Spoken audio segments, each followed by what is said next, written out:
मित्रांनो, माझी एक मैत्रीण आहे अंजली नावाची. तिची आई एके दिवशी खूप जास्त आजारी पडली आणि तिला ऑपरेशनची गरज होती. देवाच्या कृपेने अंजलीकडे तिच्या कुटुंबासाठी हेल्थ इन्शुरन्स होता. त्यामुळे सगळा खर्च त्यातून भागवला जाणार होता आणि अंजलीला एक रिलीफ मिळणार होतं. अंजलीला ही खात्री होती की जो काही खर्च त्यांच्या ऑपरेशनसाठी झालाय त्यांचा इन्शुरन्स प्रोव्हायडर त्याची काळजी घेईल आणि तो खर्च त्यांच्या इन्शुरन्समधनं भागवला जाईल. पण मित्रांनो, त्या कुटुंबासाठी आश्चर्याची गोष्ट ही झाली की त्यांचा हेल्थ इन्शुरन्स जो होता त्याचा क्लेम जो होता तो रिजेक्ट केला गेला. त्यामुळे अंजलीला तिच्या आईच्या ऑपरेशनचे सगळे पैसे स्वतःच्या खिशातून भरावे लागले. अंजलीप्रमाणे बरीच कुटुंब असे गृहीत धरतात की त्यांचा जो हेल्थ इन्शुरन्स आहे त्याच्यामध्ये सगळ्या गोष्टी कव्हर होऊन जातील आणि त्यांना स्वतःहून कुठले पैसे द्यायला लागणार नाही. पण मित्रांनो, नेहमीच असं आहे असं नसतं. कधी कधी हेल्थ इन्शुरन्स क्लेम रिजेक्ट केले जातात आणि त्याची कारणेही बरीच आहेत. आणि ही एक सामान्य समस्या झालेली आहे जी प्रत्येक कुटुंबाला प्रभावित करू शकते. क्लेम नाकारण्याची जी कारणं आहेत ती चुकीची माहिती प्रोव्हाइड करणं, अर्धवट माहिती प्रोव्हाइड करणं किंवा जे क्लेमच्या पॉलिसीज आहेत त्या कॉम्प्लेक्स असणं असू शकतं. आणि म्हणूनच मित्रांनो, आजच्या या व्हिडिओमध्ये मी तुम्हाला अशी काही कारणं सांगणार आहे ज्या कारणामुळे तुमचा इन्शुरन्स क्लेम रिजेक्ट होऊ शकतो, खासकर हेल्थ इन्शुरन्स क्लेम. तर नमस्कार मित्रांनो, मी आहे सचिन आणि स्वागत आहे तुमचं ग्रो मराठी या चॅनलमध्ये. आज आपण हेल्थ इन्शुरन्स रिजेक्ट का होतो याची कारणं बघत आहोत. मेनली आपण काय काय कारणं आहेत, त्याला वाचण्यासाठी आपल्याला काय प्रिकॉशन घेतली पाहिजेत आणि काही टिप्स मी तुम्हाला देणार आहे. त्यामुळे व्हिडिओमध्ये शेवटपर्यंत बनून राहा. जर तुम्ही अजून ग्रो मराठीला सबस्क्राईब केले नसेल तर लगेच ग्रो मराठीला सबस्क्राईब करा आणि या व्हिडिओला लाईक आणि शेअर करायला सुरुवात करा.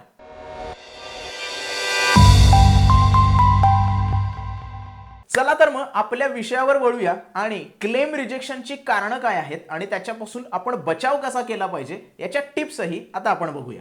तर मित्रांनो, हेल्थ इन्शुरन्स क्लेम रिजेक्ट होण्याची कॉमन कारणं काय आहेत त्याच्यावर आता आपण नजर टाकू. आपल्याला सगळ्यांनाच माहिती आहे की आरोग्य विमा म्हणजेच हेल्थ इन्शुरन्स हा सगळ्यांसाठी खूप जास्त महत्त्वाचा आहे. आजारपण आल्यास, अपघात झाल्यास, महागड्या हॉस्पिटलमध्ये महागडी वैद्यकीय सुविधा आपल्याला करायला लागू नये म्हणून आपण हेल्थ इन्शुरन्स घेतो, कारण त्याच्या थ्रू आपला सगळा जो खर्च आहे तो कव्हर केला जाईल आणि ही गोष्ट आपल्याला आणि आपल्या कुटुंबाला आधार देणारी असते. तसंच हेल्थ इन्शुरन्स हे तुम्हाला आर्थिक स्थैर्य देते आणि तुम्हाला कोणतीही काळजी न करता सगळे खर्च व्यवस्थित कसे भागवले जातील याची एक हमी देते. तसंच भविष्यात उद्भवणाऱ्या कुठल्याही मेडिकल इमर्जन्सीसाठी तुम्हाला तयार ठेवते. पण या सगळ्या गोष्टी असून पण, एक चांगला हेल्थ इन्शुरन्स आपल्याकडे असून पण शेवटच्या क्षणाला जर तो क्लेम रिजेक्ट झाला तर खूप जास्त त्रास होतो. आणि म्हणूनच हेल्थ इन्शुरन्स क्लेम का नाकारला जाऊ शकतो किंवा रिजेक्ट का होऊ शकतो याची 6 कारणे तुम्हाला माहित असणं खूप जास्त गरजेचं आहे.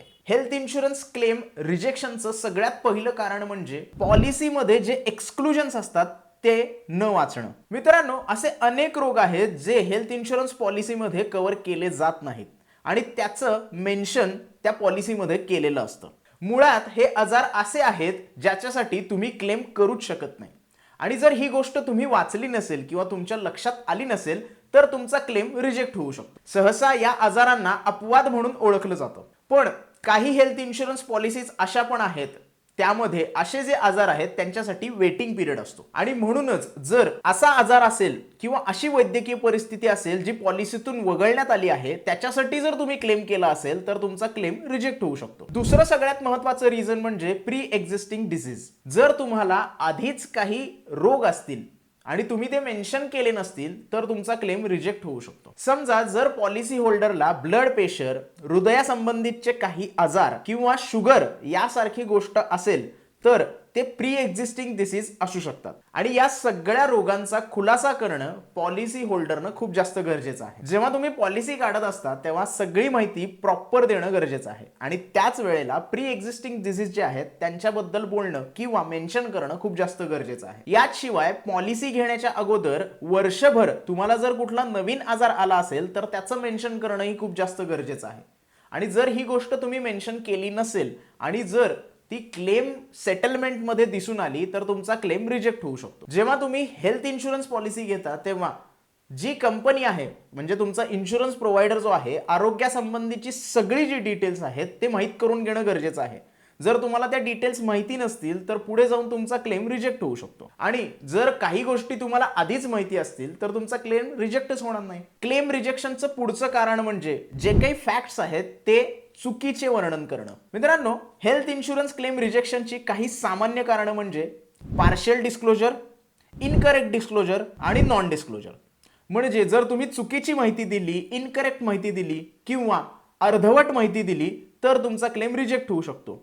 आता ही कुठली माहिती आहे जी तुम्हाला व्यवस्थित द्यायची आहे? तुमचं वय, तुमचा व्यवसाय, तुमचं उत्पन्न, तुम्हाला आत्ता झालेला आजार किंवा प्री एक्झिस्टिंग जर डिसीज असतील तर त्याच्याबद्दलची माहिती तुम्हाला खरी खरी आणि पूर्ण द्यायची आहे. आणि त्यामुळेच डिक्लेरेशन आणि ऍक्च्युअल जे फॅक्ट आहेत त्याच्यामध्ये जर फरक जाणवला तर तुमचा क्लेम रिजेक्ट होऊ शकतो. याच्यावरचा इलाज एकच आहे की ज्या वेळेला तुम्ही इन्शुरन्सचा फॉर्म भरत असता त्यावेळेला सगळी माहिती न चुकता भरणे. या व्यतिरिक्त तुम्ही तुमचा क्लेम जेव्हा सेटलमेंटसाठी देत असता त्यावेळेला जर चुकीची कागदपत्रे सबमिट केली तर तुमचा क्लेम रिजेक्ट होऊ शकतो. आणि म्हणूनच मेडिकल क्लेम जेव्हा तुम्ही सबमिट करत असता त्यावेळेला 2 वेळा चेक करून सगळी माहिती परत एकदा भरून जर तो सबमिट केला तर क्लेम रिजेक्शनची शक्यता कमी होऊ शकते.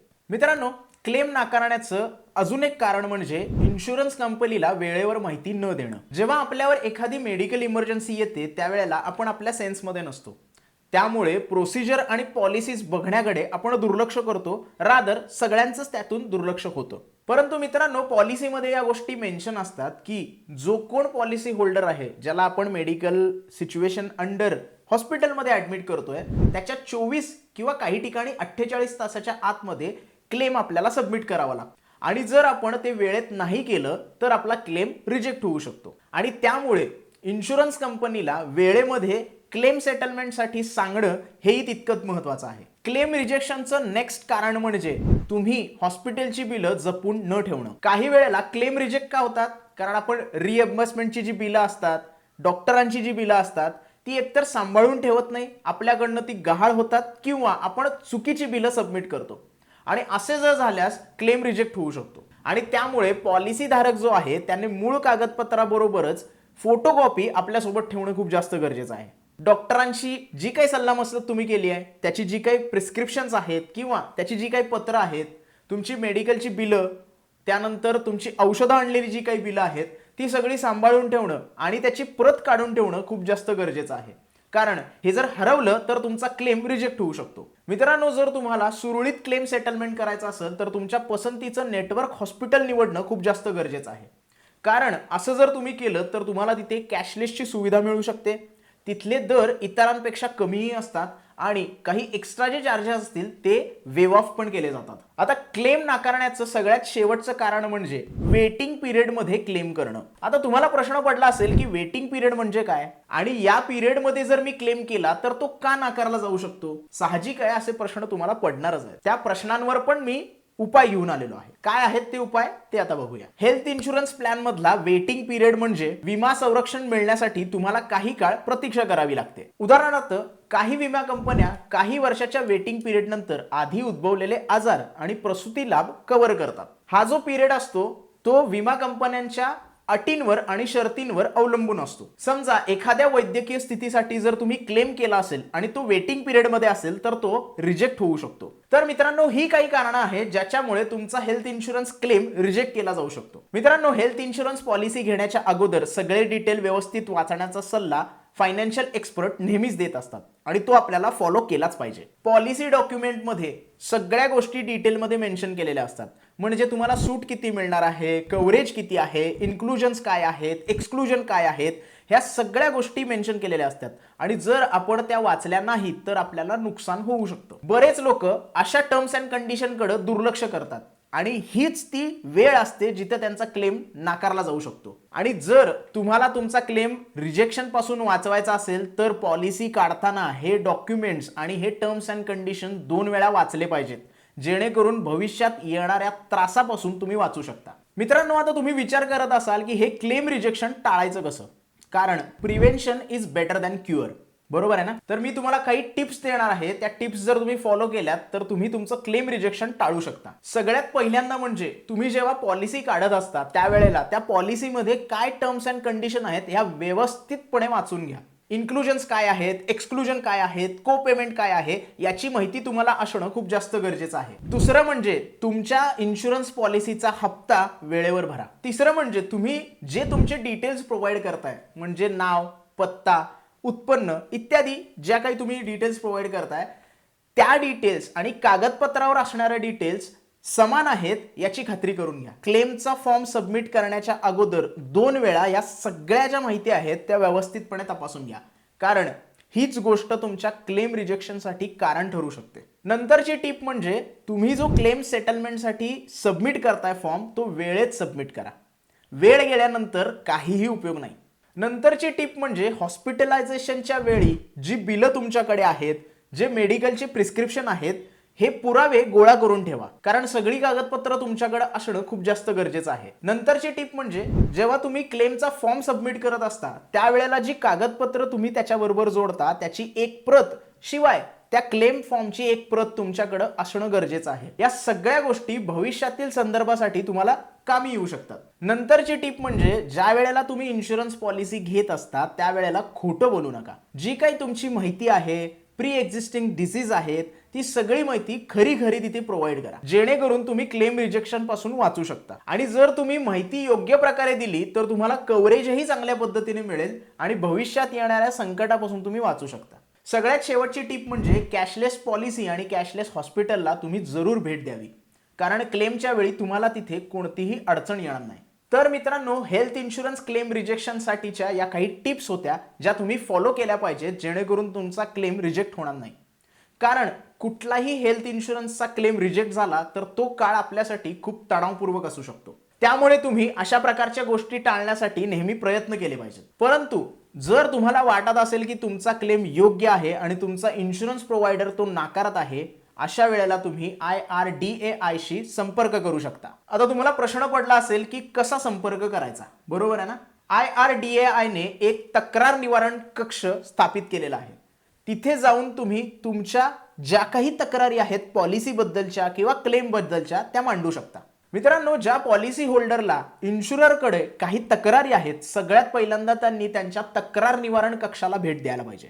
जर तुम्हाला पर्टिक्युलर टाइम मध्ये प्रतिसाद नाही मिळाला किंवा विमा कंपन्याच्या प्रतिसादावर तुम्ही समाधानी नसाल तर तुम्ही IRDAI च्या वेबसाईटवर जाऊन तक्रार नोंदवू शकता.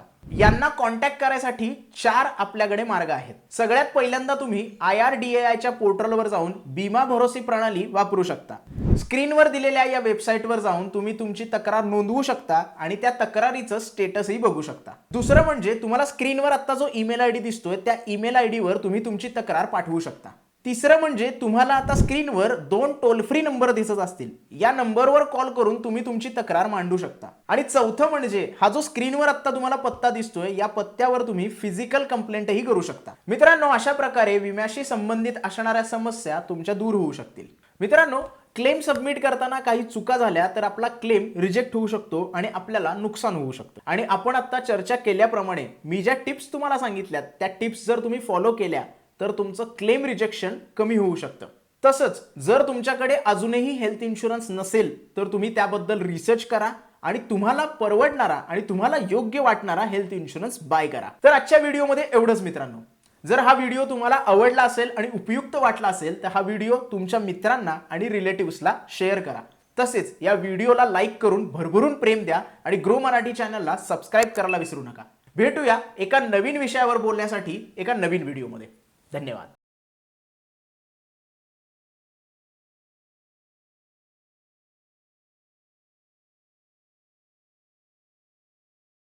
Investment in securities market are subject to market risk. Read all the related documents carefully before investing. Please read the risk disclosure documents carefully before investing.